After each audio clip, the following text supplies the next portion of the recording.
What is going on, guys?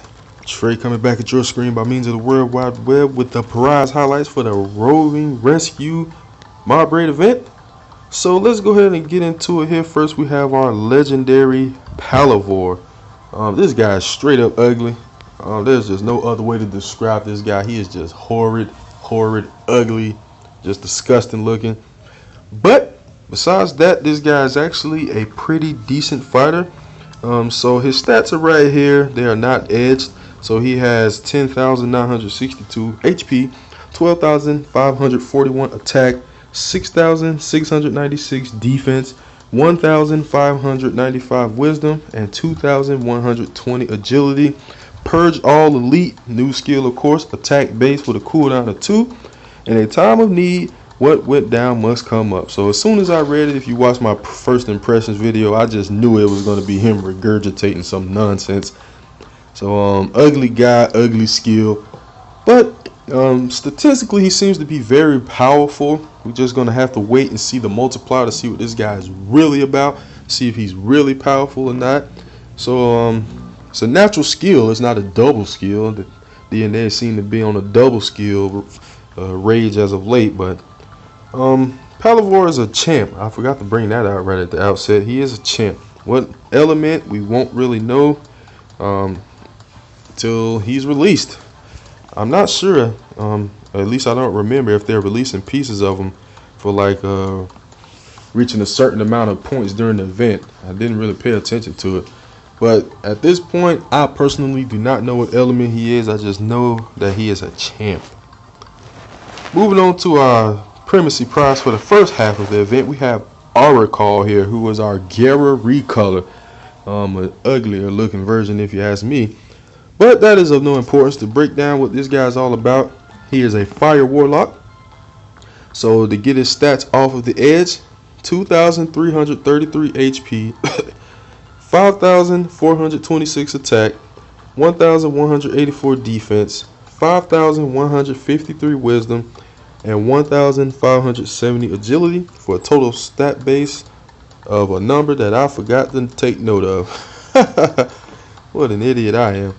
But anyways, to break this guy down, if you wanted the approximation, he's about 15,000 total stat base, somewhere around there. But Sizzle All Adept is his skill, so he basically has the all target of the Sizzle skill we just had on the Thocero recolor fighter, Thrust, I think his name is, something like that. He just has an all version with an adept multiplier with a cooldown of 1, which is actually pretty impressive. So yeah, just an all version of that. Nothing really too special, honestly. Personally, this guy, I wouldn't use him. I'm not really a big fan of any all targets that's not auto proc, honestly. If there's even any out there, I don't even know. I don't think there is, because that'd be super OP. But I know for certain I would not use this guy, mainly because his HP is really low. 2,333 I think is very low. So he'll be just dead quick. But in the event that you wanted to use this guy for superfuse fodder, you could get either 651 attack out of him, or you can get 618 wisdom out of him. I really wouldn't use him for anything else besides those two stats, because those are his most important ones. So yeah, that's pretty much it for our call, guys. So moving on to Krishna. I don't really know what to make of this one. Seems like a fairy sprite type of deal. I don't really know, but yeah, she looks alright, I guess. She isn't really ugly, but she's not like ultra cool looking or anything either. But to break her down, Krishna is a lightning guru. So to get into her stats off of the edge, 1,800 HP, 1,052 attack, 1,232 defense, 4,857 wisdom, and 6,083 agility for a total stat base of 15,024. So Zap All Adept, wisdom based skill with a cooldown of 1, nothing new there. We've already had plenty of those fighters, so she is nothing really special. The only main thing about her is they they seem to be focused a little bit more on agility rather than wisdom with this guru here, guys. So she is very fast already at 6,083 agility. But they took that from her wisdom, so she doesn't hit as hard as other gurus, but she's definitely much faster. So you probably can just superfuse her with a ton of wisdom and she'd be a monster. But for those that don't really want to use her, you can either get 582 wisdom from superfusing her, or if you want to use agility, you can get 729 agility. So if you need some wisdom or agility superfuse fodder, she'd be very good for the cause. And that's about it for her. And then last but not least, we have our paragon for this event, Nimshai. So his look is alright. I definitely like his skill. Phosphor. Pew! Yeah, this guy has a double skill too, which is pretty sweet. For those who don't know already, his double skill, what he does is Illume Self, which basically means he raises his own wisdom, and then he procs his move Phosphor, which even though it doesn't say here, it is a wisdom based attack. So he increases his wisdom and then he fires that bad boy off for a big chunk of damage, especially during this event. So to break this guy down, he's a lightning warlock.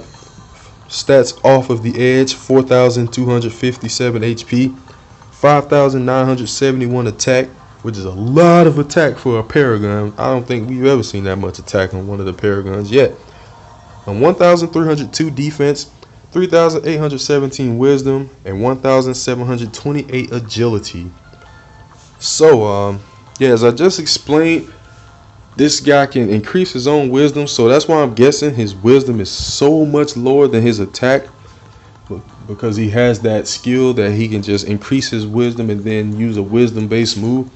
So you can probably superfuse this guy a variety of ways. That's the beauty about warlocks. They can be, the way that you superfuse a warlock determines what you want it to be. You can turn a warlock into somewhat of a champ, or you can turn him into somewhat of a guru. Whatever you want to do, you can do it with a warlock. So they're very versatile. So if you want to make him super strong, you can superfuse him with some wisdom to get that phosphor powered up even more, and you'll gain more wisdom when the Illume Self procs. So I mean, you can go in many directions with this guy. He can be very useful, guys. So definitely nab him for this event. But even after the event, I personally think this guy definitely has some use. He can be pretty powerful. So I'm actually looking to 5 for 5 this guy after the event, honestly, to keep him later on down the line. I just hope he's not too expensive. But we'll see. We will see. So now we're going to get into a few comparisons, guys. So let's go ahead and navigate on over so I can show you the fighters that I'm going to be comparing them to. First, we are going to be comparing Palavor here, the big ugly legendary, leaderboard legendary that we can get this event. And the one that I'm deciding to compare him to is the big samurai Wayfar here. They are pretty similar, guys. Both are champs. Both have an elite all attack with a cooldown of 3-2. So the stats are the main difference here. To break down the stats here, their differences anyway.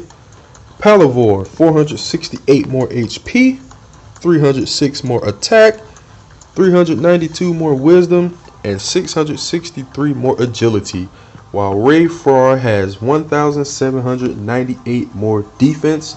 Now the total stat difference between these two fighters is a measly 31. That is it, just 31 points. So these fighters statistically are very similar. The main difference is Wayfar is a true champ with that high amount of defense, coming in at 1798 more than Palavor.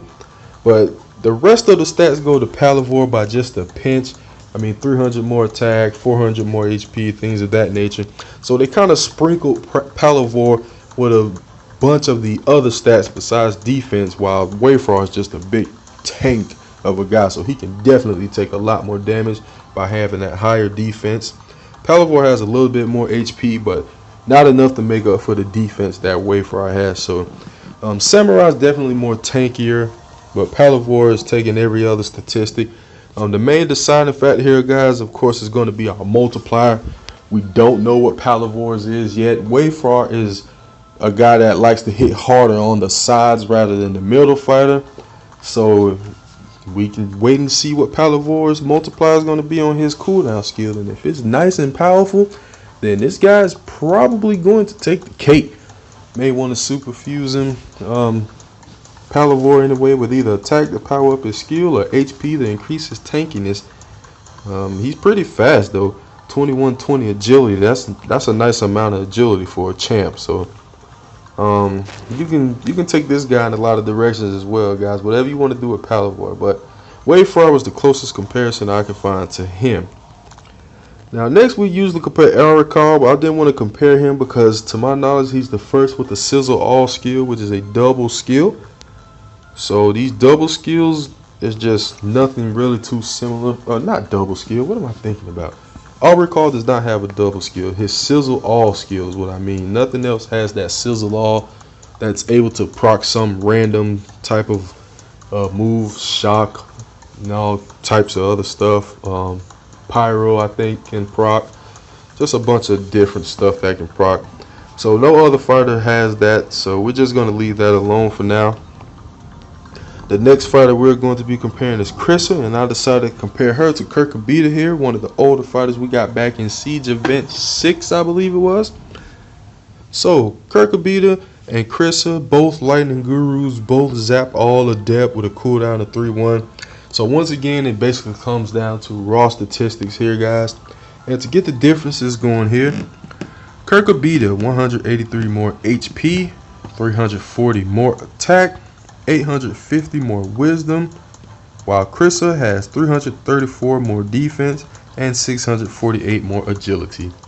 So as I stated earlier, guys, basically Krishna is just fast, but she will not hit as hard due to the lower agility, while Kirkabita is slower, but she will hit much harder because she has 850 more wisdom. So basically when it comes to the deciding factor of these fighters, which is of greater importance to you? Would you rather your fighter go first, or would you rather him go a little bit later possibly, but hit much harder? Either way, you can super fuse the fighters to pretty much counteract each other's weaknesses. So either one of these fighters would be nice. The stat difference is 391 points in Kirkabita's favor. So statistically, she is slightly better. But like I said, you can super fuse either of these fighters to do whatever you want to do with them, guys. And last but not least, we usually be comparing our Paragon Nimsha, but he has a double skill. He really does, unlike my dumb mistake with Aricall. He really does have a double skill, and there is none like it so far. So yeah, Nimsha, we're just going to leave alone for now as far as a comparison, because there is nothing out there like him. So I hope you guys enjoyed this video. Please continue to like, subscribe, favorite, share, comment, and everything else. And of course, I'll be back at your screen with more later, guys. Later.